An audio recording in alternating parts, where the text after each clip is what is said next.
নমস্কার, সবাই কেমন আছেন? কেয়ার ঘরকন্যায় সকলকে স্বাগত। নিরামিষের দিন এরম আলু পটলের তরকারি হলে আর কি চাই। পটলের দিনে শুধু আলু পটলের ঝোল কি ভালো লাগে? তার সাথে যদি মেশানো যায় এই জিনিসটা, তাহলে টেস্ট তো দ্বিগুণ বাড়বেই। তাহলে এই রেসিপিটা আমি কিভাবে করেছি আর কি নতুন জিনিস এতে দিয়েছি সেটা দেখতে হলে এই ভিডিওটা প্রথম থেকে শেষ অবধি খুব ভালো করে দেখতে হবে। তাহলে চলুন। এই দেখুন, এতটা পটল সোদপুরে যাওয়ার সময় ট্রেনে করে 10 টাকার প্যাকেট বিক্রি হচ্ছিল, সেখান থেকে এক প্যাকেট পটল কিনে নিয়েছিলাম। এই পটলগুলোই আমি কেটে নেব। এখানে কড়াইতে কিছুটা তেল গরম বসিয়েছি, তেলটা গরম হয়ে গেছে। এবার এর মধ্যে দিয়ে দেবো লবণ হলুদ মাখা পটলগুলো, দিয়ে হালকা লাল লাল করে ভেজে নেব। পটলটা আবার একটু ভালো ভাজা না হলে না খুব ভালো লাগে না খেতে, এই জন্য হালকা লাল লাল করে পটলগুলো ভেজে নেব। পটলগুলো এদিকে ভাজা হতে থাক, এখানে আমি একটা মশলা রেডি করে নিই। এখানে আমি নিয়েছি কয়েকটা কিশমিশ, কিছুটা চালমগজ আর অল্প একটু পোস্ত। এটা আমি ভালো করে শিলে বেটে নেব। শিলে বাটা মশলার রান্না খেতে কিন্তু টেস্টটা দারুণ লাগে। মশলাটা বাটা হয়ে গেছে, এদিকে পটলটাও এক পিঠ ভাজলোর মতো ভাজা হয়ে গেছে। পটলটা এবার উল্টে পাল্টে আরেক পিঠ ভালো করে ভেজে নেব। পটলগুলো ভাজা হয়ে গেছে, এবার পটলগুলো তুলে নেব। এবার এই তেলের মধ্যে দিয়ে দেবো টুকরো করে রাখা আলু, যেটা লবণ হলুদ মাখানো ছিল। আলুগুলো ভালো মতো ভেজে নেব। আলুগুলো লাল লাল করে ভাজা হয়ে গেছে, এবার আলুগুলো তুলে নেব।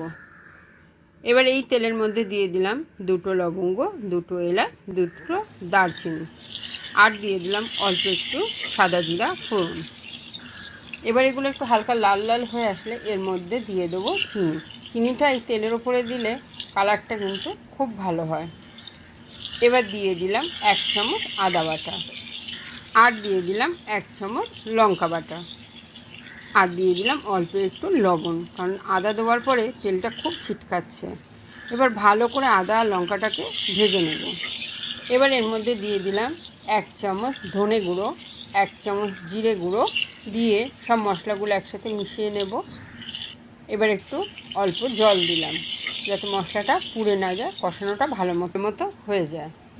এবার দিয়ে দিলাম পরিমাণ মতো হলুদ, দিয়ে আবারও মশলাগুলো একসাথে নাড়াচাড়া করে এবার দিয়ে দেবো 1 চামচ কাশ্মীরি লঙ্কার গুঁড়ো কালারের জন্য, দিয়ে মশলাটাকে ভালো মতো কষে নেব। এখানে মশলাটা কষানো হয়ে গেছে, এবার দিয়ে দিলাম পোস্ত, চালমগজ আর কিশমিশ, যেটা পেস্ট করে রেখেছিলাম সেই পেস্টটা দিয়ে ভালো করে একসাথে আমি কষিয়ে নেব।